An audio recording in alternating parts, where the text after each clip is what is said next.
আরে তোমাকে দেখাতে হবে, তুমি বলো মিস্ত্রি মানুষ না। ইয়েগুলোকে চেঞ্জ করে দিতে হবে, এই মোবিল ফিল্টার আর এয়ার ফিল্টার সব ব্র্যান্ডেড। এখানে এফজেড আছে, এখানে সুজুকি আবার নেই এদিকে। মাইলেজ কত দেয় এটা? 50 দেয়,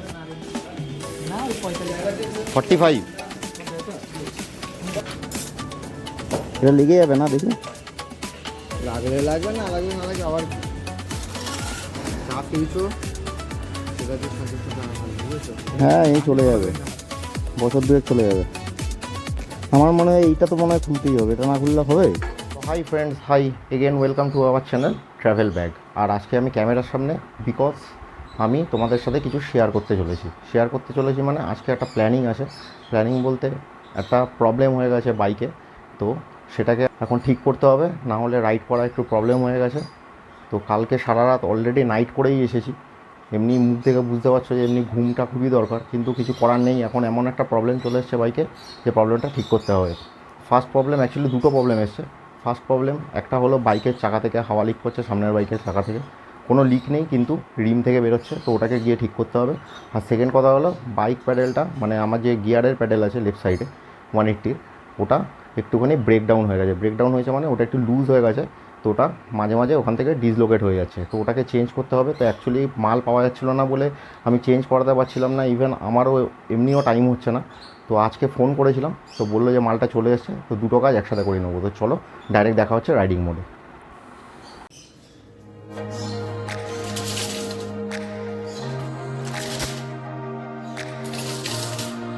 বাইক আমার দাঁড়িয়ে আছে বাইরে রোদ্দুরের মধ্যে। ভগবান, পুরো কেটে গেছে, কেটে গেছে। সব প্রবলেমটা এটা বলছিলাম, সেটা হলো যে এই যে চাকার এই সাইডটা দিয়ে এখান দিয়ে হাওয়া লিক করছে, লিক করানো হয়েছিল। তো এটাকে খুলতে হবে, খুলে চাকাটাকে এখান দিয়ে ভেতর দিয়ে ঘষে তার ভেতর দিয়ে একটা জেল লাগিয়ে দেবো, তার উপর দিয়ে টাকা লাগিয়ে দেবো, তো ঠিক হয়ে যাবে। এটা হলো ফার্স্ট প্রবলেম। সেকেন্ড প্রবলেম হলো এই যে প্রবলেমটা, এই যে লিভারটা, এটা হলো গিয়ার আর এটা হলো লিভার, এইটা লুজ হয়ে গেছে, তো আমার খুলে যাচ্ছে। প্রবলেম, সেই পুরো সেটটা চেঞ্জ করতে হবে। এটা পাওয়া যাচ্ছিল না, এখন পাওয়া গেছে, ফোন করেছে, এখন যাবো গিয়ে এটা লাগিয়ে নেবো। চল কাজগুলো করে নিই।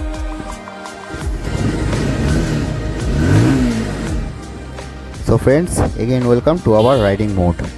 তোমাদেরকে আসল কথাটা বলি, দীঘা ট্রিপ থেকে আসার পরে আমি চাকাটাকে একটা লোকাল দোকান থেকে খুলিয়েছিলাম, কারণ ওখানে একটা পেরেক ঢুকেছিল বলে।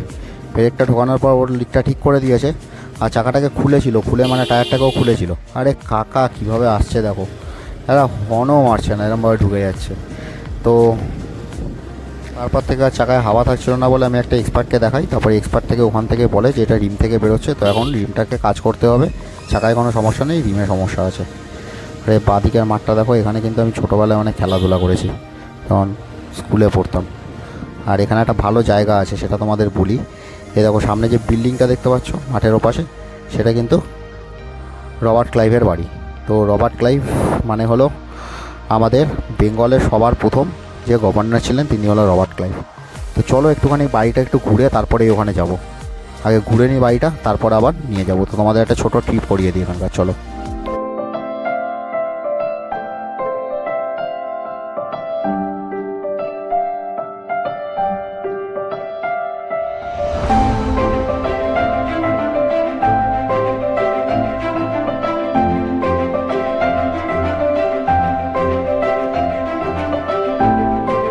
তো ফ্রেন্ডস দেখো, পিছনে কিন্তু লর্ড ক্লাইভের বাড়িটা দেখা যাচ্ছে, আর এটা এখন আন্ডার কনস্ট্রাকশন রয়েছে।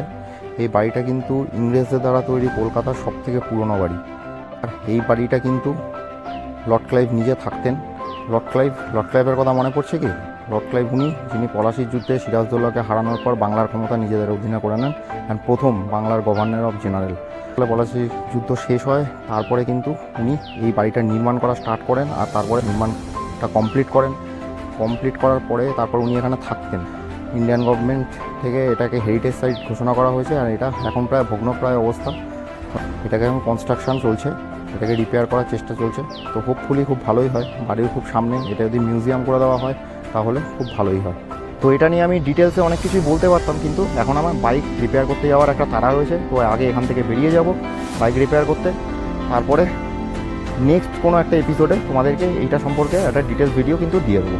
আর সেই ডিটেলস ভিডিওটা যাওয়ার জন্য কিন্তু কমেন্টস করে তোমরা জানাও, যত তাড়াতাড়ি কমেন্টস হবে তত কিন্তু তাড়াতাড়ি আমি এই ভিডিওটা বানাবো। তো তোমাদের এই ব্যাপারটা সম্পর্কে যদি জানতে হয়, রক ক্লাইভের বাড়ি সম্পর্কে হিস্ট্রি অ্যান্ড কীভাবে তৈরি হয়েছিল, তাহলে কিন্তু অবশ্যই চ্যানেলটাকে সাবস্ক্রাইব অ্যান্ড বেল আইকনটা টিপে রাখো। আমি যখন ব্লগটা দেবো তোমাদের কাছে কিন্তু নোটিফিকেশান চলে যাবে। তো চলো এখন আগে বাইকটাকে রিপেয়ার করে নিই। তো আমি এই রবার্ট ক্লাইভ বা ক্লাইভ হাউস সম্পর্কে এই ভিডিওতে কিন্তু বেশি কিছু কভার করছি না, পরের ভিডিওতে অবশ্যই তোমাদেরকে ডিটেলসটা দেখিয়ে দেবো। আর মাত্র 200 মিটার আসার পরে কিন্তু আমি চলে এসেছি NH34 বলতে পারো, আগে এটা NH34 ছিল, এখন হলো NH12 অথবা যশোর রোড। আমি আছি এখন ক্লাইভ হাউস, আর এখান থেকে 500 মিটার ডিস্টেন্সে পড়বে হলো সেন্টার জেল মোড়। সেন্টার জেল মোড়ের ওখানেই কিন্তু আমার গ্যারেজ, যেখান থেকে আমি গাড়ির কাজগুলো করাবো। তো আমার ভুটভুটের একটুখানি শরীর খারাপ হয়ে গেছে, আর তোমরা তো জানোই যে আমার ভুটভুটকে কতটা আমি ভালোবাসি। ভুটভুট কিন্তু আমার সাথে 12 বছর ধরে আছে, আর তার জন্য কিন্তু আলাদা একটা রিলেশান ওর সাথে আমার তৈরি হয়েই গেছে। কিন্তু এটাও সত্যি কথা যে ভুটভুটের কিন্তু বয়স হয়েছে, আস্তে আস্তে ওর মধ্যে প্রবলেম দেখা দিচ্ছে। কিছুদিন আগে কিন্তু ডিজিটাল মিররটা খারাপ হয়ে গেছে, সেটাও তোমাদের দেখিয়েছি, আর এখন এর নানান রকম প্রবলেম আসছে। তো আমি একটা নতুন বাইক পারচেস করবো বলে ভাবছি। তো তোমরা প্লিজ একটু কমেন্ট বক্সে সাজেশন করে দাও যে ট্যুরিং সিটি রাইডের জন্য কোন বাইকটা একটু ভালো হবে। তো তোমরা একটু সাজেস্ট করো, আমি তার মধ্যে থেকে দেখবো। আর এখানে এইচপির যে পেট্রোল পাম্পটা দেখতে পাচ্ছি, এখান থেকে আমি চাকা ঠিক করবো, কিন্তু আগে চলো গিয়ে আগে গিয়ারের কাজটা করিয়ে আসি, যাওয়ার সময় চাকাটা ঠিক করে নেবো। তো চলে এসেছি আমরা বিকিদার গ্যারেজে, আর এখান থেকেই কিন্তু আমি 10 বছর ধরে বাইক ঠিক করে আসছি। তো এখানে খুব ভালো কাজ করে, তোমরা কিন্তু এখানে চলে আসতে পারো। আছে নেই? আরে তো এটা তো FZS। কোথায় কোথায় এই যে গিয়ারটা যে গেছে, এটা ঠিক করে দিতে হবে তো।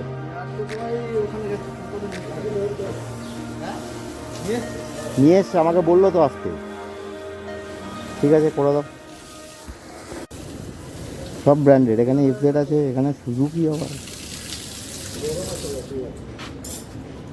এটা লেগে যাবে না? দেখি লাগলে লাগবে, না লাগলে না লাগবে, আবার কি? এই লোহাটা ভালো না, এই লোহাটা তার থেকে ভালো ছিল। দেখো জানি না, লাগিয়ে দাও। এখন তো জং ধরে গেছে বলে মনে হচ্ছে। বহুদিনের পুরনো, লাগিয়ে দাও। চা পেয়েছো, সেটাতে সন্তুষ্ট থাকা ভালো, বুঝেছো? হ্যাঁ, এই চলে যাবে, বছর দুয়েক চলে যাবে যদি টিকে তো। না না, বেশি চলে যাবে। ফ্রেন্ড, সামনে রয়েছে ইয়াম্মা FZS, আর এটা কি ট্যুরিংয়ের জন্য ভালো বাইক হবে? তো তোমরা একটু কমেন্ট বক্সে কমেন্ট করে জানাও, তাহলে কিন্তু আমি রিভিউ করব। আমার মনে হয় এইটা তো মনে হয় খুলতেই হবে, এটা না খুললে হবে? এই বোল্টটা খুললে বেরিয়ে যাবে। খোলো। তো এটা হলো আমার নতুন গিয়ার লিভার, এটাই প্রবলেম হয়েছে, এটা চেঞ্জ হবে। দেখো পুরোটা খুলে ফেলেছে ভাই অলরেডি।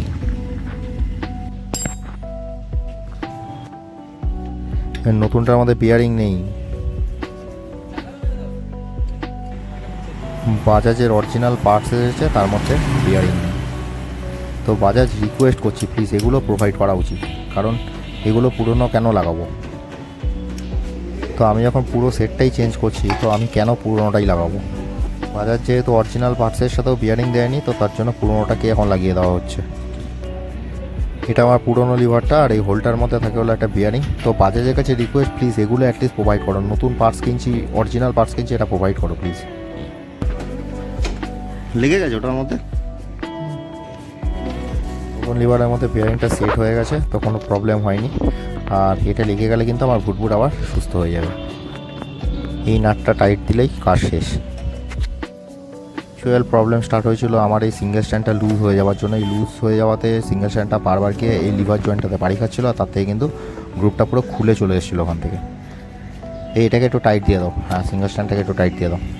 এটাকে টাইট দিলে হোপফুলি তাহলে কিন্তু আর ওটা পিকবে না, ওখানে গিয়ে বাড়ি খাবে না। সিঙ্গেল স্ট্যান্ডটা ওয়েট নিতে নিতে একদম অবস্থা খারাপই হয়ে গেছে, একটু মনে হয় না ঠিক হবে। আর এখানে দেখো FZS 150 সার্ভিসিং চলছে। এটা কি BS6 গাড়ি? হ্যাঁ, তুমি কোথায় কোথায় কি দেখছো বলো তো? মাইলেজ কত দেয় এটা? 50 দেয়? 45? হ্যাঁ, হাইওয়েতে ক্রুজ করে হেভি মজা গাড়িটাতে। তো চেনটা একটু ময়লা হয়ে গেছিলো আর লুজ হয়ে গেছিলো বলে ভাইকে বললাম একটু ওয়াশ করে দিতে আর লুব্রিকেট করে দিতে। তো আগেরটা ওয়াশ হলো WD-40 দিয়ে, আর এখন লুব্রিকেট করা হচ্ছে। আরে তোমাকে দেখাতে হবে, তুমি বলো মিস্ত্রি মানুষ না, এই বাইকটা ঠিক হলো এটা তো দেখাতে হবে না। আর এই দাদার কাছে কিন্তু বাইকের সমস্যা টুক করে সমাধান হয়ে যায়। পরে এগুলোকে চেঞ্জ করে দিতে হবে, ওই মোবিল ফিল্টার আর এয়ার ফিল্টার, আর ধুয়ে ফুয়ে দিও, পরের সপ্তাহে আসবে, আজকে সময় হবে না। তো আমার ভুটভুটের একটা অপারেশন সাকসেসফুল হলো, আরেকটা হলো বাকি, চলো ওটাও করিয়ে নিই। টাটা। তো এবার গিয়ে চাকার কাজটা করিয়ে নিই। আর প্রচণ্ড গরম, প্রচণ্ড 40-41 ডিগ্রি টেম্পারেচার। ডান দিকটা ঘুরেই HP পেট্রোল পাম্প, আর এখান থেকেই চাকাটা ঠিক করাবো। তো চলো করিয়ে নিই কাজটা। সো ফ্রেন্ডস, গিয়ারের কাজ কমপ্লিট করার পর আমি কিন্তু এখন চলে এসেছি HP পেট্রোল পাম্প। এই জায়গাটার নাম হলো সেন্টার জেল মোড়। আর এখানে চাকার কিন্তু বেশ ভালো কাজ হয়, এখানে কিন্তু প্রফেশনাল ওয়ার্ক তুমি পেয়ে যাবে চাকার জন্য। তো কাছাকাছি যদি তোমরা থাকো, চাকার কাজ করাতে চাও, এখানে চলে এসো। এখানে কিন্তু হুইল রিপেয়ারিংয়ের সমস্ত রকমের ইকুইপমেন্টস এখানে অ্যাভেলেবেল পেয়ে যাবে। তো আমার বুটের চাকার সেগমেন্টটা একবার বলে দিই। আমার সামনে কিন্তু 90/90 17 টায়ার লাগানো রয়েছে, আর পিছনে কিন্তু 90/20 টায়ার লাগানো রয়েছে। তো বুট আমার দাঁড়িয়ে আছে, সামনের পা খুলে দেওয়া হয়েছে বুটের, বাট তাও দেখো অ্যাগ্রেসিভনেসটা দেখো একবার খালি বুটের। আর ফ্রেন্ডস, আমার কিন্তু দুটো চাকায় MRF জিপ্পার লাগানো, আর সেগমেন্টটা তো তোমাদের আগেই বলে দিলাম। তো টায়ার চেক করা হয়ে গেছে, প্রবলেম আছে রিমে। তো এখন রিমটাকে ঘষা হচ্ছে, দেখো ঘষে সমান করে দিলে তাহলে কিন্তু ওই যে গ্যাপটা তৈরি হয়েছিল যেখান দিয়ে হাওয়াটা বেরোচ্ছিলো সেটা কিন্তু আর বেরোবে না। তো ঘষে নেওয়ার পর এর মধ্যে আবার জেল লাগানো হবে। তো ঘষে নেওয়ার পর এখন হচ্ছে জেল লাগানো। এই জেলটা লাগিয়ে দিলে কি হবে, যে মাইক্রো লেভেলের যে ফাঁকাগুলো থাকে ওগুলো কিন্তু পুরো ভরে যাবে। আর তার উপর টায়ারটা লাগানোর পর তাহলে আর হাওয়াটা লিক হবে না।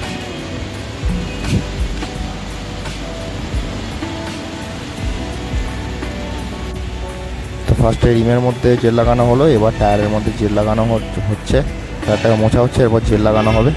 তো তারপরে কিন্তু এটা লাগিয়ে দেওয়া হবে, আর আমার বুট কিন্তু একেবারে ঠিক হয়ে যাবে।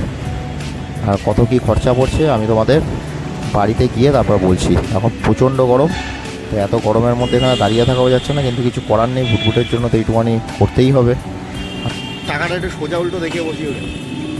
আর বাকি কী খরচাপাতি আছে সেটা আমি কিন্তু বাড়িতে গিয়ে তোমাদের সাথে পুরোটা শেয়ার করে দিচ্ছি। পার্সোনাল এক্সপিরিয়েন্স থেকে ফ্রেন্ডস তোমাদের একটা জিনিসই বলবো, যে লোকাল জায়গা থেকে কিন্তু চাকার কাজ কখনও করিও না, কারণ ওখানে ঠিকমতো ইকুইপমেন্টস ওদের কাছে থাকে না। ওরা পার্টিকুলার একটা জায়গাতে বেশি প্রেশার দিয়ে ফেলে। তো সেক্ষেত্রে কী হয়, যেটা আমার ক্ষেত্রে হয়েছিল, সেখান থেকে হাওয়া লিক থাকে, মানে রিমটা হালকা একটুখানি মুড়ে যায়, তার জন্য ওখান থেকে হাওয়া বেরোতে থাকে। তো এখানে কিন্তু দেখতে পাচ্ছ তোমরা কি সুন্দর প্রফেশনাল সমস্ত রকমের ইকুইপমেন্টস রয়েছে। তো এরকম জায়গা থেকে করালে তোমরা কিন্তু নিশ্চিন্তে কাজ করাতে পারো, কারণ এইসব জায়গা থেকে করালে কিন্তু চাকার রিমে কোনো সমস্যা হয় না। কি গো, চাপ দেবো? চাকাটা লাগিয়ে দিলেই কিন্তু আমার বুট আবার ভকাল মাচানোর জন্য রেডি হয়ে যাবে। তো দাদা কিন্তু আমাকে সেফটির জন্য সামনের এই যে ভাল্বটা আছে এটা কিন্তু চেঞ্জ করে দিয়েছে। অনেক ক্ষেত্রে পুরনো হয়ে গেলে ভাল্বগুলো এখান থেকে কিন্তু হাওয়া লিক হয়, তো দাদা কিন্তু আমাকে চেঞ্জ করিয়ে দিল যাতে এই সমস্ত সমস্যা আর না হয়। তো থ্যাংক ইউ দাদা। আর এখান থেকে বেরোচ্ছিল দেখো, এটা কিন্তু এখন ঠিক হয়ে গেছে। তো রাস্তার এই ওপারে যে HP পেট্রোল পাম্প, এখান থেকে আমি চাকাটা ঠিক করলাম। আর চলো এবার আমার বুটকে নিয়ে একটুখানি রাইড করি। আর আমার এই বাইকটাতে কিন্তু আমি কখনো বোর হইনি, 12 বছর চালিয়ে ফেলেছি, এখনও পর্যন্ত কিন্তু বোর হয়নি। তো চলো একটুখানি এক্সপিরিয়েন্স নিই, নতুন ফিলিংস নিই আবার। আর আমার এই বুট কিন্তু পালসার 180 BS2, আর এটা 8500 RPM-এ দেয় হলো 19.6 bhp পাওয়ার, আর 6500 RPM-এ 16.5 Nm টর্কের পাওয়ার ডেলিভারি করে। আর এই বাইকটার পাওয়ার রেসপন্স আর ইঞ্জিন রেসপন্স এত ভালো যে আমি এর ওপর কখনো বোর হই না, তার জন্য আমি একে ছাড়তে চাই না। তো চলো বাড়িতে যাই, তারপর বাকি কথা বলছি কত কী খরচা হলো।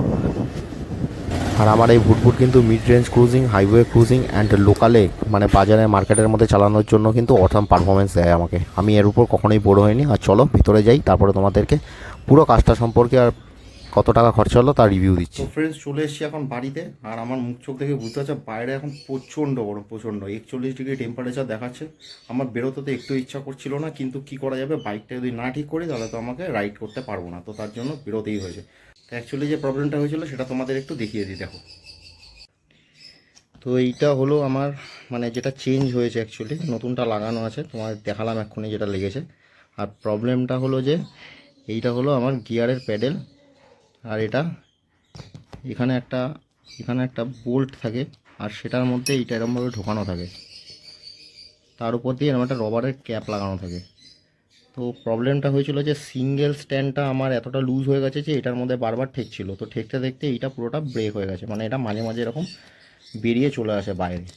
কখন বেরোবে জানি না, দেখো এখন আমার বেরোচ্ছে না, কিন্তু কখন বেরিয়ে আসবে রাস্তার মধ্যে কেউ জানে না। তো এইভাবে ইনসিকিউরভাবে তো আর ড্রাইভ করা যায় না, তো তার জন্য এটা চেঞ্জ করতেই হলো। আর যেটা চেঞ্জ করেছি সেটাতে আমার খরচা পড়েছে হলো এই মানে সার্ভিসিং নিয়ে 700 টাকা এটার দাম, আর 50 টাকা তোমার অ্যাটাচমেন্ট চার্জেস নিয়েছে। আর এইটায় খরচা হয়েছে আমার ওই 750 টাকা মতো। আর চাকাটার যে ভেতর থেকে রিমটা ঠিক করে দিয়েছে, আর ভেতরে একটা জেল লাগিয়ে দিয়েছে, আর ওটাকে একটুখানি ঘষেছে, তোমরা দেখলেই এটা ভিডিওতে।